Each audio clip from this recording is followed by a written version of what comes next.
Gives it straight to Michael Donlan. Sean O'Donnell. Donlan wants it back. That's more of what we associate with Michael Donlan. Two Kerry players converge on him. The latter one is Liam Hassett. Back to Kevin Walsh.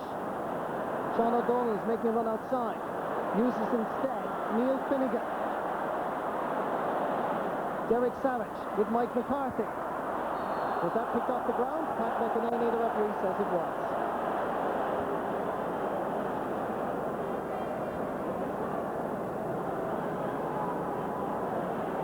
It's a Galway attack that seems to be staggering their way through this final.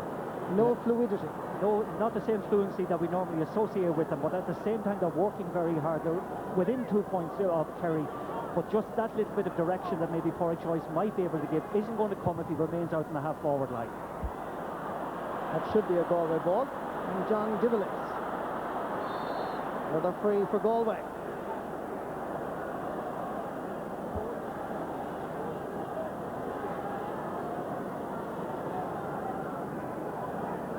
John Divilly, obviously suffering from that last collision. And this is his direct opponent, Dado Caneda. Dennis O'Dwyer is being introduced by Kerry.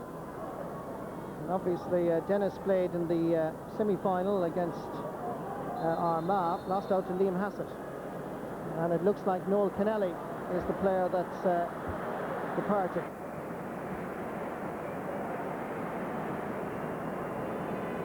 A Waterville man for a Listow Limit start.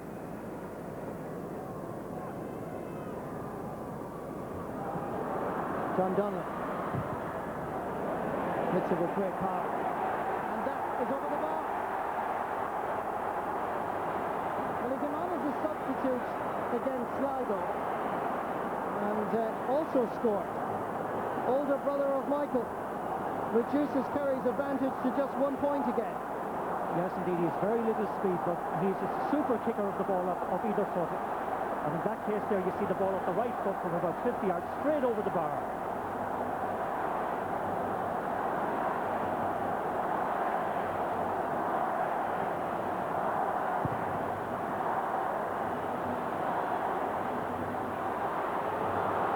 Minutes left in the All-Ireland final. And a great run by Sean O'Dwyer.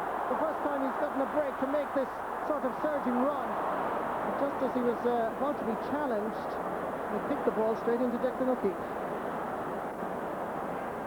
But they need, Galway need Sean O'Dwyer and Michael Donlan making those sorts of penetrating runs. Ross Fitzgerald can't hold it. Sean O'Donnell licking it out. Over this side is Declan Meehan. He gets the return from Paul Fancy. Derek Savage. Mike McCarthy. Very good defender. Porrick Joyce now takes on the challenge. Eamon Fitzmaurice. And Mike Frank Russell. Porrick Joyce looking for somebody free. Neil Finnegan. Galway play keep ball, but they're going around in circles really. They're finding it difficult to break down this Kerry defence, and for taking too many steps and charging with the ball, Kevin Walsh is punished, and it's going to be a free for Kerry. But good defending, it must be said, by the Kingdom. Yeah, but certainly to my mind at the moment, Galway have come into it in a very, very meaningful way. They're working so hard, they're getting around them in numbers, possibly a little unlucky on Kevin Walsh in that case.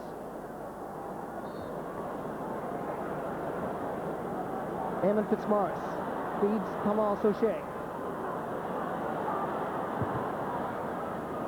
Donald Daly.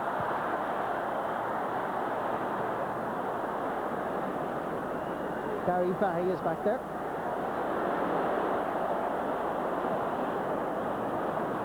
Uses the option of Tomas Meehan.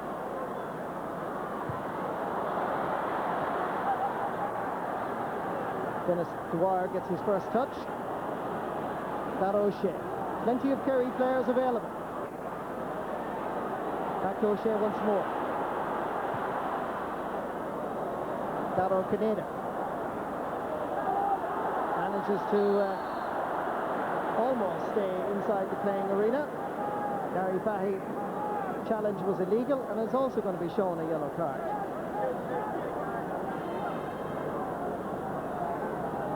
There are now 6 players on Croke Park with yellow cards. Yeah, but it must be said it's a very, very clean game. But one of the things that is noticeable at the moment, a lot of the Kerry players are struggling to stay with the tempo and the pace of the game.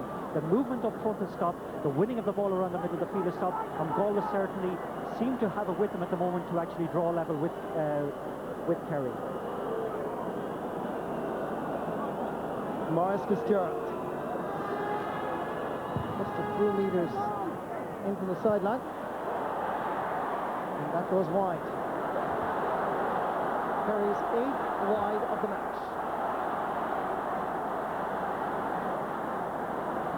It's going to be a question of fitness and focus, determination, passion, all of the ingredients that makes All-Ireland champions. And indeed you can add into that, Marty, a lucky break, because a lucky break at either side could decide this All-Ireland final.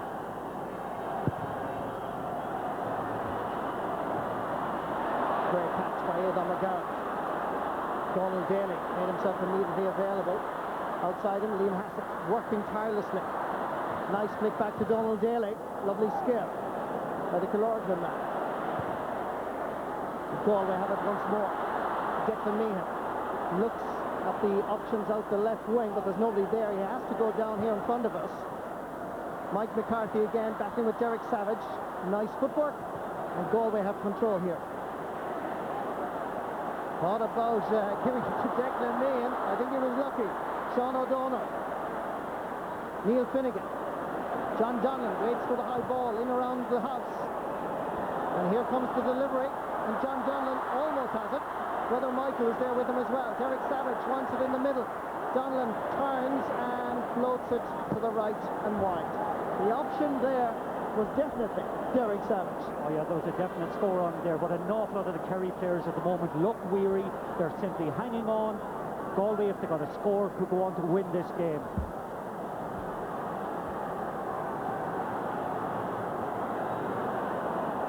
Just over 10 minutes left. About 5 minutes left, I beg your pardon. The tension around Croke Park is quite tangible. The crowd now get behind both teams. The clock ticks down, 4.5 minutes. Referee has blown his whistle for a foul on Paul Clancy. And here's a chance for Galway to level the match. That's an interesting decision, actually, because the referees seemed to blow his whistle when the ball was out at about 50 metres. Mick McCarthy put in and argued it. The referees brought it into the 20-metre line. It is a rather silly thing to do by Mick McCarthy, because now this is a much easier opportunity for Pádraig Joyce.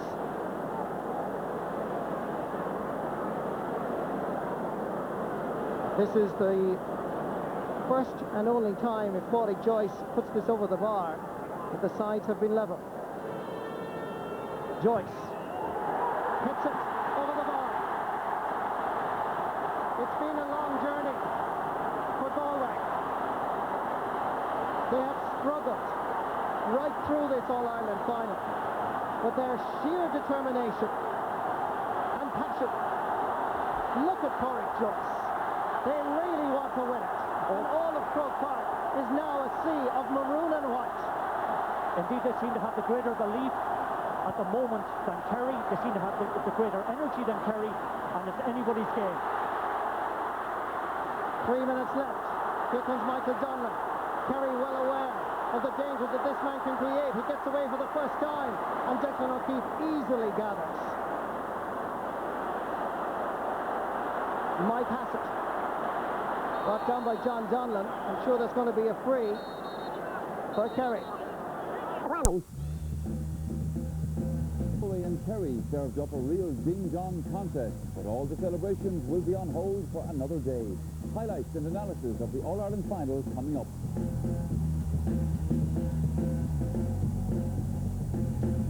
We checked in with some of the Irish diaspora who have gathered to watch today's game overseas. And we have highlights of today's minor final between Cork and Mayo. Hello, and you're welcome to the programme. Well, this should be the occasion when we celebrate. Trying to get away with it. Well won back by Aidan McCarthy. Using that O'Shea and his midfield partner Donald Daly. Liam Hassel.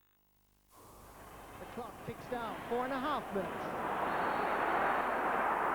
Referee has blown his whistle for a foul on Paul Clancy. And here's a chance for Galway to level the match.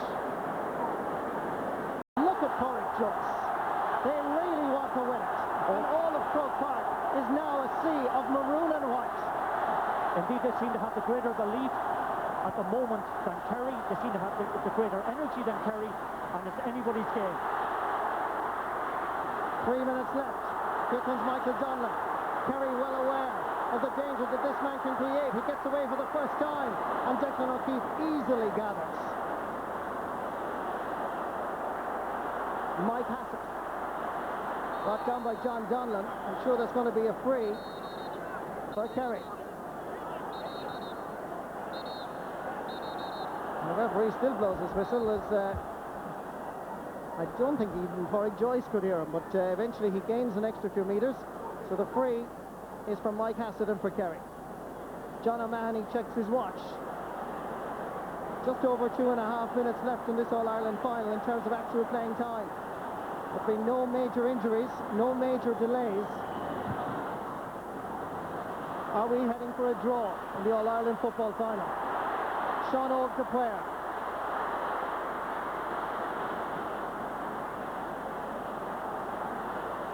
Kevin Walsh. Richie Fay.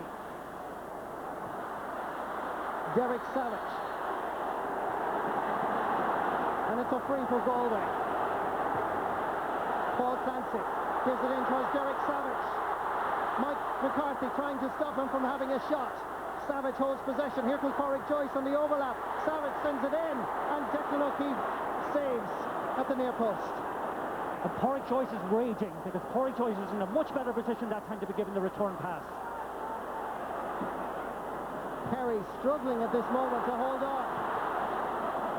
Sean Oak the player will not be pleased with that particular delivery. And Galway almost win it back just for a moment, and it's going to be a free for Kerry.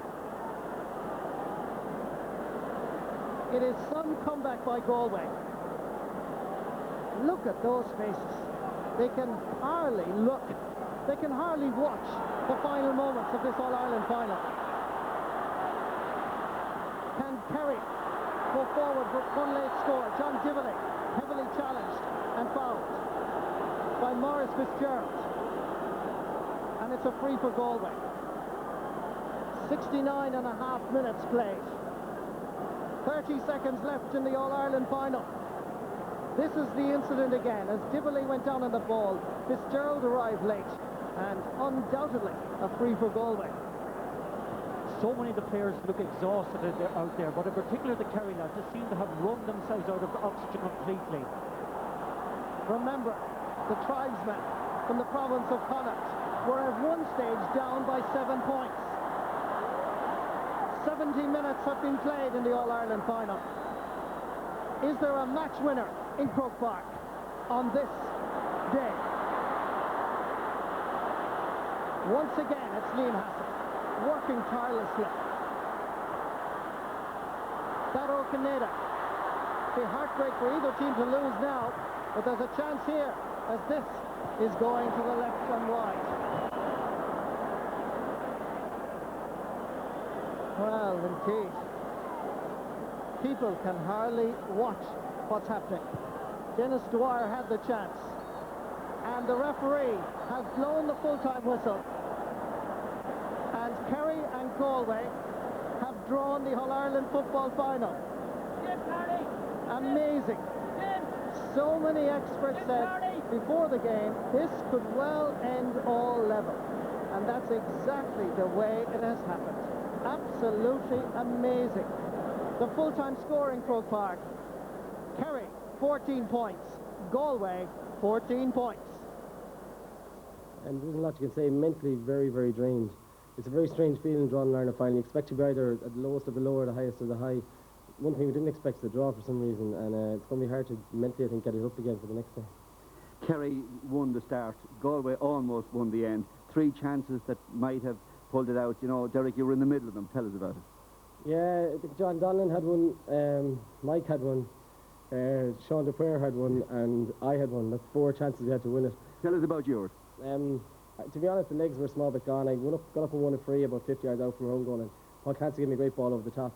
And I was jinking and going back and forward, and usually I'd run straight at him. I was jinking back and forward. Maybe the legs were a bit gone, and turned onto the right boot, and it's trusty, but sometimes it could drop short, and that's what it did. We were slagging in the dressing room there afterwards. We were saying, myself and Sean Hogan, Mikey and John were members of the I want to kick the winning point in Ireland final for Galway things, and maybe sometimes we should lay it off. You know, Porrick was coming through when I had my chance, and if I give it to him, maybe it could be great. But you learn from these things, where you know, try and be more calm the next day. In the last 5 minutes, it might make the difference. Well, I think they're two very free-flowing sides, you know, playing a nice brand of football, and I certainly enjoyed the game today. You know, looking at it, looking in from the inside or from the outside. But that said, it was a very fast pace in the game. I thought, all right, towards the finish, that both teams seemed to tire a small bit, but that was the intensity that the game was played at.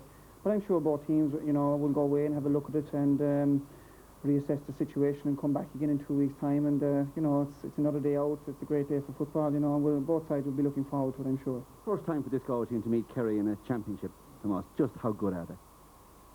They're good. In fairness, their forwards are very good, but their backs again are very, very good as well. You saw near the end, Galway we had a few chances and we were just hounded out of it. Remember, there was one incident. Kevin Wald's got a free given against him for over Kerry, and I think we made 10 passes and we were blocked every time before that. Kerry backs are very good, and the forwards, of course, we know all about. Well, the heartbeat was up a fair few beats per minute during the last 5 minutes or so of that match. A bit of a strange atmosphere after the game. I think both teams and both sets of supporters were emotionally drained after all of that. Well, the view of our panel and our man of the match selection, that's after the break.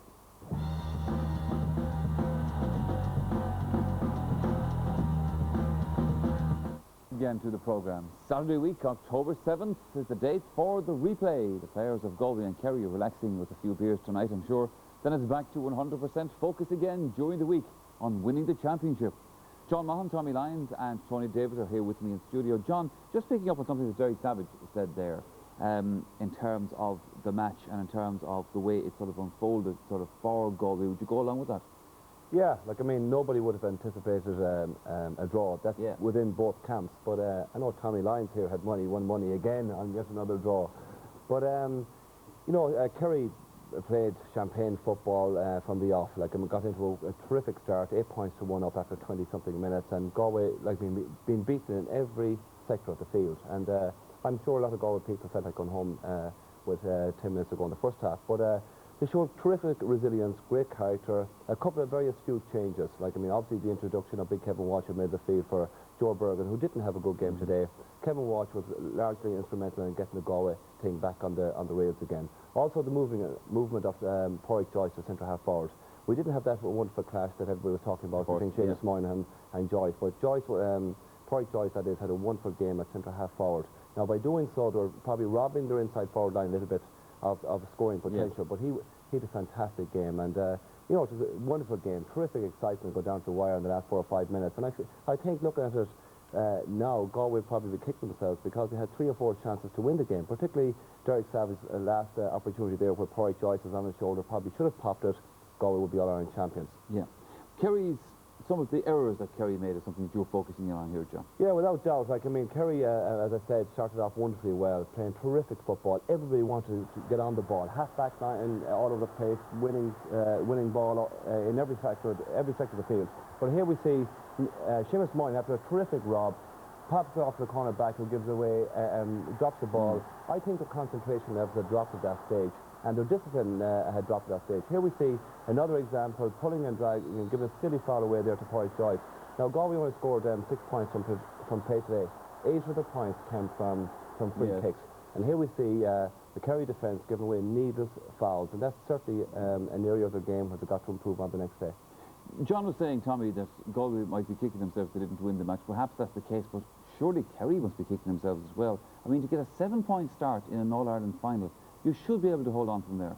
I'd say certainly if there's any kicking being done, Kerry are kicking harder, and like there's no doubt Kerry will be very disappointed. They had their chance today. They were 8 points to 1 up. I'd say if any other team talks in the build-up of the week to say if they got 7 points in Galway, they'd keep it. They didn't, and there's certainly, I think, the psychological edge has moved from them. I mean, you know, some key players disappointed there for Kerry. You know, the last midfield after 22, 24 minutes, they didn't get another kick of the ball in midfield. And they won everything in midfield for the first 15, 20 minutes. Yeah, Galway couldn't win a ball, not even the breaks. No, same thing happened against Cork. Same thing happened against Armagh. So there's something, like, you know, I thought Kerry made Brian Morris fit today when maybe it was a day he didn't need to come in at that stage. That probably Johnny Crowley. Yeah, who was playing well. But, like, they were struggling in midfield, and they needed to do something with midfield, and they have to do something about it the next day, because 3 championship games to date this year, Kerry have only dominated for 20 minutes. OK, Tony Davis, we don't have the big fanfare for man of the match, which we normally do at one of the banquets after the game, but nonetheless, we do have a man of the match from this game. The panel have decided who it is, and you're going to name it. Yes, I suppose when you talk about the man of the match, you talk about Galway first of all, and Kevin Walsh, when he came in, was outstanding. Porrick Joyce, when he went out around centre forward, was outstanding as well, and Declan Meehan and Sean Ogdepware, Derek Savage was very good as well. For Kerry, Donald Daly played very well for them. Liam Hassett, I think, had his best game for a couple of years for them. Johnny Crowley had an excellent game until he was taken off. But our man of the match is Michael Frank Russell. I suppose the babyface assassin, you could call him. He's done well for him all through the year, and he got some tremendous scores again today. No matter who was marking him, he created that space, and he just has this something special about him. When he can create space in any circumstances, as we can see here, on his left leg, just straight over the bar. It looks all the time as if his man is miles off him, but in fact he can create that kind of space, and that's on his other leg, his right leg. Terrific score. That's what it's all about. Quick ball in front of him, turn on his left leg here again, and straight over the bar. Terrific football. Forwards like Michael Frank aren't around the place, and he's produced it consistently in every game so far. There's one other player I forgot to mention, Seamus Moynihan, as well for Kerry. Outstanding through the whole game. What a footballer. He's one of the best fullbacks without doubt in the country.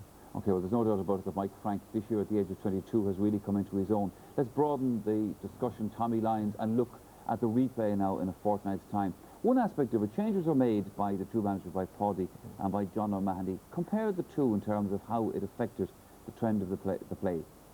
Well, I think Galway made the changes in desperation. I think, you know, they just had to make changes at that stage. They were being beaten everywhere. So I suppose the ball broke for John O'Mahony today. You know, the changes worked. I think the most significant change was Joyce at centre forward. I think, yes, Kevin Walsh came on, he lifted the crowd, he lifted the team around him. But the real change was Joyce at centre forward. And I think Kerry were out of the game for certainly 20, 25 minutes of midfield. And they don't seem to have anybody on the bench, because they haven't brought in anybody from the bench in any game yet when this problem has arisen. And, you know, I thought Liam Hassett or somebody should have gone out to midfield to try and just get back winning possession, crowd it, break the ball, do something to get the flow going. But certainly Kerry forwards also stopped showing for the ball. If you took Michael Francis Russell away, they weren't exposing themselves, they weren't laying their cards out and saying, hey, give me the ball, like we thought Porrick Joyce or Derek Savage did. For the replay, John Mahon, the two sets of selectors have now got to sit down with a blank piece of paper, 1 to 15 again. On the basis of what unfolded today, who's going to be in and out for Galway and for Kerry? Well, I think Galway finished with their strongest team today, and I think that's the team that probably will start. I think Ray Silk had a very uncomfortable half an hour in there corner back, and I suppose Tomas Meehan was under a little bit of pressure as well. I think they will retain Tomas Meehan. I think Richie Fahey come in at corner back for Ray Silk did particularly well. I think it's unfortunate for Joe Bergen, who's had an outstanding championship to date. Perhaps they could maybe select him on the half-hour line. I think he's too good of a footballer to leave him the sideline, but definitely Kevin Walsh has proved his mettle. He's now answered the questions. Is he ready for 70 minutes? The answer is without doubt, yes. Sure. When introduced today, I felt he was the most significant player from a Galway perspective who changed the game around for Galway. He won the first ball when introduced, lifted the crowd, got the team going, and I think he was fantastic. From a Kerry perspective, I think Noel Kennelly was playing particularly well. He was hardly done by taking him off. Johnny Crowley, on the other hand, I can't understand why they took Johnny Crowley off, because he was in running for man of the match in my perception, and terrific work rate on and off the ball. Certainly he will be starting the next day. As regards Morris, the big question about Morris, why isn't Morris playing? I think Morris would be the first to say he didn't play well when he came on today. He missed a couple of free kicks. had a great chance of popping the ball over his right peg. Normal circumstances would have done so. He's not playing particularly well, and I can't see him starting the next day. All right, John, Tony Davis, final question to you. Your old foes down there in the southwest, are they going to win the All-Ireland? I think really depending now has come to Galway. All the aces are with Galway. They finish with their strongest team. Kerry, what Kerry will turn up the next day? Is it the Kerry of the first 20 minutes or the Kerry of the second half? They certainly have the players. They certainly play the type of football, but in the second half they really stopped playing football and lost their discipline. Okay. I'm going to stick with Kerry. Okay, and in the word, Tommy? I'm going to change horses. Ah. I am. I'm going to go for Galway. Good man. John? Yeah, I think Galway hold the aces now.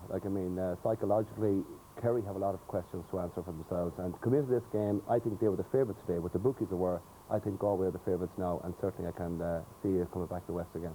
Gentlemen, thank you for that for the moment. But now, we know what the panel feel about it all. But what's the view from some of those who've been watching and indeed in some far-flung places? Let's take you on a little whistle-stop tour around the globe. Good evening from Brussels. Well, what a game it was today. And the way the ball was flying round Croke Park, it kind of reminded me of this local landmark here, which is actually supposed to represent the atomic structure of iron, which again is pretty appropriate because you really needed nerves of iron just to keep watching in those last few minutes.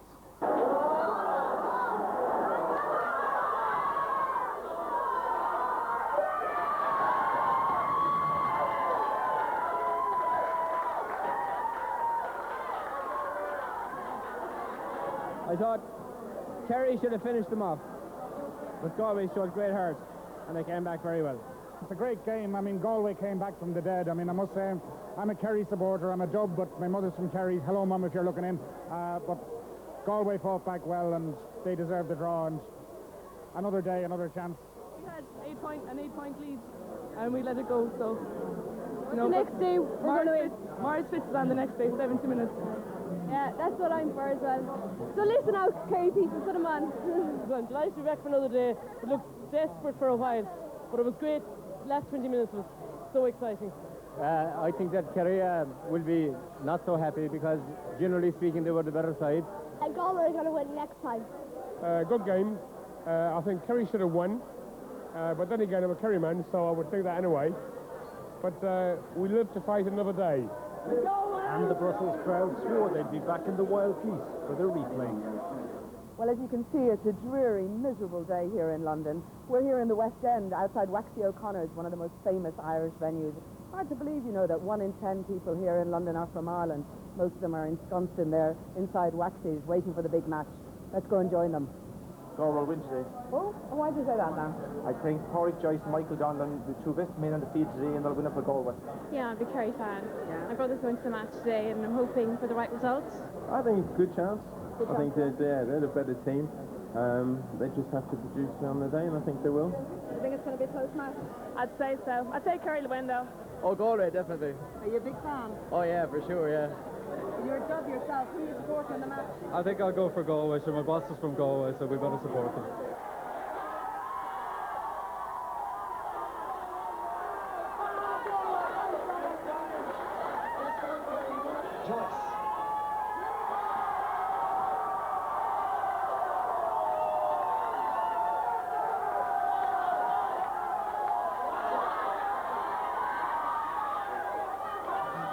Totally delighted with the draw.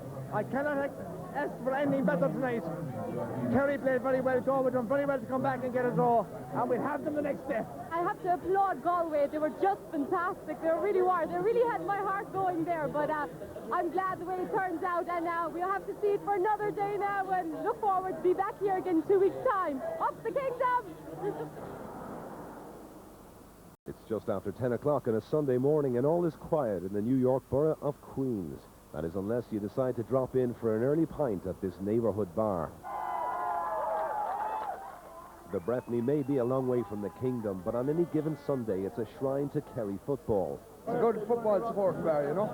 Yeah, mainly Kerry. I don't see a lot of Galway kids out there. There's not many Galway people left out here. Kerry have 6 great forwards, and I'd be very happy to stop them. They also have a great full back line, Kerry, and they'll go all the way. Right. They'll go all the way today. What's this place going to be like if Kerry picked up the Sam Maguire? What's the atmosphere going to be like at the end of the game? Mad session today. Yeah. Mad session. Actually, more than a few brave Galway souls turned up at the Breffni today, just as loud and just as confident as the Kerry supporters. But if you're from Galway and you're in New York, you should be watching the game at J.P. Clark's. It's all the way across town on McLean Avenue in Yonkers, although you could be forgiven for thinking you were a lot closer to home. All the Galway guys are gone home for the game, so that says that we're pretty confident in winning the game. And, you know, we should do it. We should, at the end of the game, Galway should prevail. Definitely should prevail and bring the Sam home to the west of Ireland. Over at the Breffni, they cheered the early Kerry onslaught. Over at Clark's, they welcomed the Galway revival. And in both bars, they greeted the final whistle with mixed emotions. The atmosphere was here was electric. Electric. Goes like this. You know, football is anyone's game and could go any way, you know. I'm very happy with a draw. Very happy. With a draw. At the beginning, it looked like Kerry were walking away with it. I mean, how did you feel over here? I was ready to go at half-time. Is the family home must be awful tense these days. Husband and wife team here. Divided in half. There's 2 legs that way, 2 legs this way. I don't know which half I'm going to tonight. And they'll have to come back and sweat it out one more time, along with the rest of the crowd at the Breffni and over at J.P. Clark's. For the Sunday game, this is Mark Little in New York. Oh, very good indeed. Right, then I hope you enjoyed that. Now, there was one trophy decided at Croke Park this afternoon. That was the All-Ireland Minor Cup. That was a meeting of Cork and Mayo with an interesting background to it. Cork's appearance